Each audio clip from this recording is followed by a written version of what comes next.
Hello दोस्तों, स्वागत है आप सभी का हमारे इस यूट्यूब चैनल पर। और आज मैं बात करने वाला हूँ जॉब के बारे में। मैं आज थोड़ा सा आप लोगों के साथ डिस्कस करने वाला हूँ। आज मैं आपको बताने वाला हूँ कि एक स्टूडेंट के लिए जॉब किस तरीके से होगी है।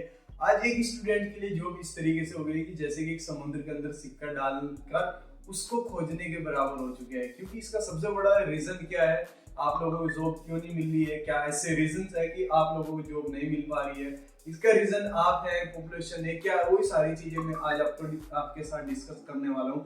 सबसे पहले बात करते हैं आप लोगों को जॉब क्यों नहीं मिल पा रही है, उसका सबसे बड़ा रीजन क्या है वो आपको मैं शेयर करने वाला हूँ। सबसे पहले अगर हम बात करते हैं जॉब की, कि जो आप लोगों को मिल क्यों नहीं पा रहे, इसके 3 से 4 रीजन है जो मैं आप लोगों के साथ शेयर करना चाहता हूँ। सबसे पहले इसका जो रीजन आता है हमारे सामने, वो आता है एक पॉपुलेशन का। क्या आता है? पॉपुलेशन।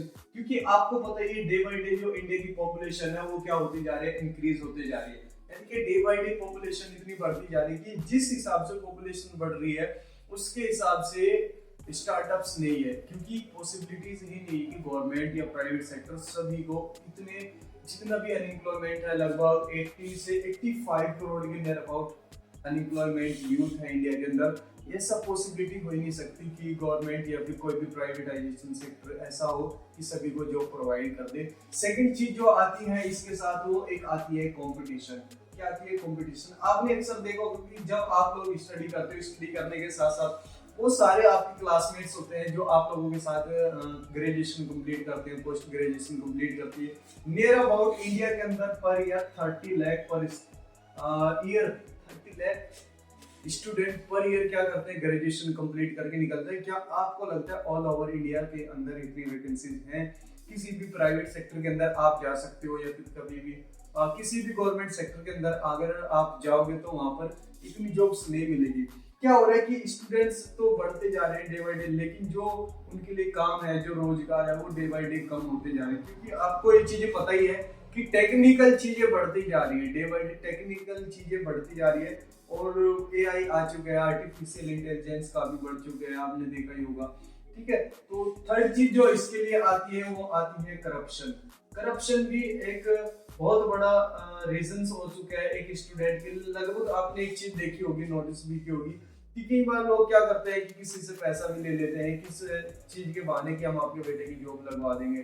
ठीक है ना, क्योंकि भ्रष्टाचार इतना कुछ चल रहा है कि लोगों से पैसे हटते जा रहे हैं। पता नहीं किस किस चीज का उनको धोखा देके कि मैं ऐसा करा दूंगा, आपको यहाँ लगवा दूंगा, उधर लगवा दूंगा। आपको भी ये चीज पता होनी चाहिए कि जॉब्स कितनी आ रही है इंडिया के अंदर और कितनी पॉसिबिलिटी है कि हमें जॉब मिल सकती है। ठीक है ना। और सबसे बड़ा इसका जो रीजन आता है वो आता है स्किल्स। स्किल्स ना होना हमारे पास। ठीक है, कि एक चीज आपने नोटिस करी होगी, जब भी कोई भी कॉर्पोरेट या फिर कोई भी कंपनीज हमें हायर करती है तो सबसे पहले वो क्या देखते हैं कि आपकी स्टडी क्या है। स्टडी के अकॉर्डिंग वो आपको देखती है कि आपकी जो स्किल्स है आपके अंदर किस बेस पे वो हायर करेगी। मान लीजिए मैं भी किसी कंपनी का एक एचआर हूँ और आप मेरे सामने इंटरव्यू देने के लिए आता हूँ, किस बेस पे आपको हायर करूँ। अगर आप भी किसी को हायर करेंगे तो किस बेस पे आप उसको हायर करेंगे, क्या ऐसी क्राइटेरिया है, क्या ऐसी एलिजिबिलिटी है उसके पास कि वो आपको हायर करे। ऐसी कोई पॉसिबिलिटी आपके पास नहीं है कि वो आपको काम देगा या फिर आपको जॉब देगा। ठीक है ना, तो स्किल्स ना होना भी एक बहुत बड़ा रीजन हो सकता है हमें काम ना मिलना, क्योंकि हर एक पर्सन उसी को हायर करना चाहेगा जिसके पास एक अच्छी स्किल होगी।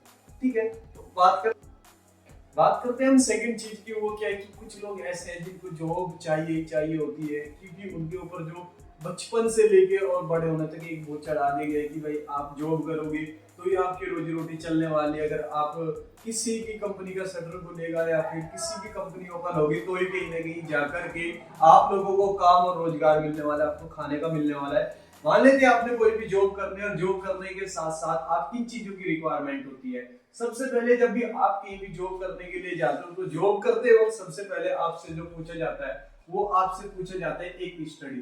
यानी कि किसी भी पर्सन के पास आप जाओगे तो वो सबसे पहले बात करेगा आपकी स्टडी के बारे में। ठीक है, वो आपसे पूछेगा कितनी स्टडी आपकी है, कितने आपने एजुकेशन ली हुई है। उसके बाद जो चीजें आपकी आने वाली है वो आने वाले है आपके एक्सपीरियंस। देखो कोई भी कॉर्पोरेट हो, किसी भी सेक्टर के अंदर अगर आप जाते हो तो वो आपसे ये चीज जरूर कंफर्म करेगा कि क्या आप एक्सपीरियंस होल्डर पर्सन हो या फिर आप एक फ्रेशर हो। क्योंकि जो मोस्टली कॉर्पोरेट्स होती है वो एक ही चीज प्रीफर करते हैं कि सामने वाला पर्सन अगर एक्सपीरियंस होल्डर है तो अक्सर हमें क्या होगा, जो हमारा सिखाने का जो टाइम है ठीक है, हम उसके ऊपर वो नहीं लगाना पड़ेगा, सीधा वो काम के ऊपर फोकस करना स्टार्ट करेगा। हमने उसको ज्यादा चीजें बताने की जरूरत नहीं पड़ेगी, ना ही हमने उसको ज्यादा सिखाने की जरूरत पड़ेगी।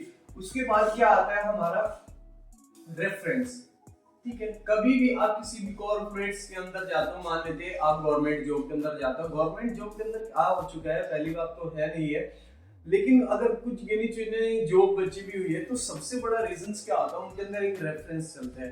अगर आपके पास किसी मंत्री का या फिर किसी एमएलए वगैरह का, तो किसी बड़े पर्सन का जिसकी फेस वैल्यू, अगर आपके पास उसका रेफरेंस है तो कहीं ना कहीं जाकर के आप उम्मीद हो सकती है कि चलो ठीक है यार, किसी का रेफरेंस लगा आपको जॉब मिल सकती है।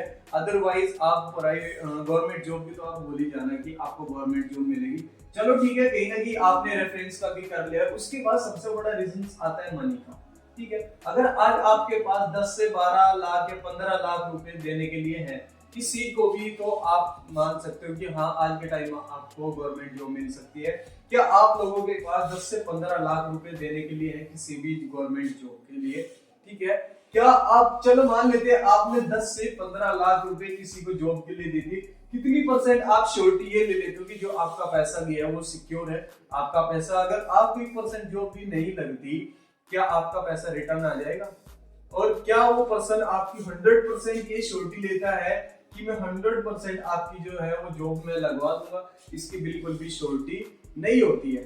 ठीक है, दूसरी चीज क्या होती है हमारे साथ कि मान लेते हैं हमने उसको पैसा दे भी दिया है, ठीक है, और वो पर्सन पैसा नहीं लौटाता, लेकिन हमने, हमारे साथ क्या हुआ है कि जो पैसा हमने लोन पे लिया था, कर्जे पे लिया था, किस तरीके से हमने वो पैसा लिया था, ठीक है, तो उसमें क्या होगा, क्या हम उस पैसे को लौटा देंगे? इसलिए हमने पैसा दिया था, वो जॉब पाने के लिए पैसा दिया था, लेकिन कहीं ना कहीं उस पैसों को हम लौटा नहीं पाए। क्यों? क्योंकि वो जिस पर्सन को हमने दिया वो तो है नहीं, फ्रॉड है। चलो आपकी पैसे से लग भी गई है, 1% पे मान लेता हूँ, पैसा लेके आपने नंबर 2 के हिसाब से जॉब लगवा भी दी है, ठीक है, अगर वो एक लीगल वे से लगती है, मान लीजिए अगर कोई भी जॉब आपकी लीगल वे से लगती है, क्या आपको उम्मीद है आप निकाले जाओगे? नहीं। क्या आपको लगता है आपको 10 से 15 लाख देने पड़ेंगे लीगल वे से काम कराने के लिए? नहीं देने पड़ेंगे। अगर आप कहीं ना कहीं इनलीगल वे से जॉब लगवा रहे हो तो आपको 10 से 15 लाख रुपए देने की जरूरत पड़ेगी। और जब आप इलीगल वे से काम करा रहे हो, कब किसको बाहर निकाल दे जाए आपको पता भी नहीं चलेगा। जो आपने पैसा लगाया वो जस्ट वेस्ट हो जाएगा आपका। तो आपको पता ही है कि गवर्नमेंट्स के अंदर कब चेकिंग आ जाए, कब क्या हो जाए, आपको पता नहीं चलेगा। अगर मान लेते हैं आपने 1 साल 2 साल काम भी कर लिया और उसके बाद आपको पता चले कि आप एक फर्जी तरीके से इस सेक्टर के अंदर आए हो, पैसे वैसे देंगे, तो आपको बाहर निकाल दिया जाएगा। जो आपके ऊपर कर्जा हुआ था वो कर्जा आप कहां से उतारोगे? क्योंकि आप वहां पर लीगल वे से नहीं, आप वहां पर इनलीगल वे से काम करने के लिए गए। बात करते हैं आने वाले टाइम के अंदर कि एक ये जॉब हमारे लिए कितनी सिक्योर हो सकती है, उसकी मैं बात करता हूँ। आपने एक चीज नोटिस करी होगी कि आज से 10 साल पहले, यानी कि 10 साल पहले 1 रुपए की कीमत कितनी थी? 1 रुपए की जो कीमत थी वो 1 रुपया ही थी। आज से 10 साल पहले की मैं बात कर रहा हूँ। 1 रुपए की जो कीमत थी वो कितनी थी? 1 ही रुपया थी। और आज से 10 साल बाद जो 1 रुपए की कीमत है वो आज भी 1 ही रुपया है, ना कि 1 रुपया 10 रुपए में चलने लगा है। ठीक है, लेकिन कहीं ना कहीं सेम चीज हमारे साथ क्या हो गया है, जो प्रोडक्ट है एंड जो सर्विसेज है, हमारी प्रोडक्ट एंड जो सर्विसेज है, इनकी जो वैल्यूज है वो बढ़ चुकी है। यानी कि आज से 10 साल पहले जो चीज 1 रुपए में आती थी, शायद आज वो चीज 5 या 10 रुपए में आ रही होगी। क्या है कि कहने का मतलब क्या है, जो पैसे की वैल्यू वो सेम है, लेकिन जो प्रोडक्ट एंड सर्विसेज की जो वैल्यू है वो डे बाय डे इंक्रीज होते जा रही है। अब इसका साइड इफेक्ट आपकी जॉब के ऊपर कहां पड़ने वाला है वो चीज मैं आपको बताने वाला हूँ। ठीक है, आपने मान लेते हैं आप क्या करते हो, आज से आपकी 15 या 20 हजार रुपए की आपकी क्या लग चुकी है, एक जॉब लग चुकी है। 20 हजार रुपए पर मंथ की आपकी जॉब लग चुकी है। अब जॉब लगने के बाद क्या होने वाला है, अब ये जॉब आप घर पे तो नहीं करोगे, अब घर पे ना करके आप बाहर किसी अदर सिटी में करोगे, ठीक है ना। अब वहां पर आप जाओगे, जाने के बाद सबसे बड़ा रीजन क्या होगा वहां पर आपका, सबसे पहले आपने वहां पर अपना रूम भी लेना पड़ेगा, रूम के बाद आपने अपना फूडिंग भी करना पड़ेगा वहां पर, क्योंकि भाई भूखे तो रहोगे नहीं, फूडिंग भी करना पड़ेगा, आपने अप डाउन भी करना पड़ेगा अपनी जॉब के लिए, प्लस आपकी शॉपिंग भी रहेगी, आपके पर्सनल एक्सपेंसेस भी रहेंगे, क्या होगा, पर्सनल एक्सपेंसेस भी रहेंगे, प्लस आपकी अदर जो एक्सपेंसेस होते हैं, कोई आना जाना घूमना फिरना, ये सारे एक्सपेंसेस भी रहेंगे। यानी कि 15 से 20 हजार रुपए की जॉब आप किसी अदर सिटी में रह करके कर रहे हो। चलो ठीक है, अच्छी बात है, 15 से 20 हजार रुपए की 25 हजार की जॉब आपको मिल भी गई। इतना सब कुछ करने के बाद 15 से 20 हजार की जॉब आपने ले ली है। अब एक बात आप मुझे बताओ, ये 15 से 20 हजार की जो नौकरी है, जो आपको जॉब मिल गई, कितने दिन आपके लिए सिक्योर है? आप कितने दिन मानते हो कि मेरे लिए सिक्योर है?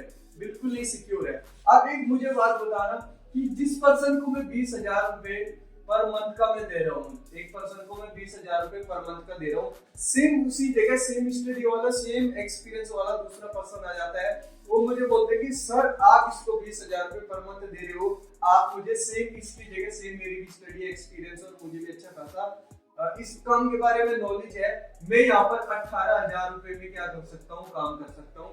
आपको क्या लगता है कि मैं उस 20,000 वाले का रखूंगा? मैं बिल्कुल नहीं रखने वाला। क्यों? यहाँ पर मुझे 2,000 रुपए का अपना फायदा दिख रहा है और मैं 20,000 ना दे करके उस पर्सन से मैं 18,000 रुपए दे के एक नए पर्सन को वहां पर हायर कर सकता हूँ। तो हमारी जॉब बिल्कुल भी सिक्योर नहीं है। जिस भी दिन हमें कोई भी हमसे सस्ता उस एचआर को या उस कंपनी को या कॉर्पोरेट को मिल चुका, उसी दिन वो हमें वहां से बाहर निकाल देगा।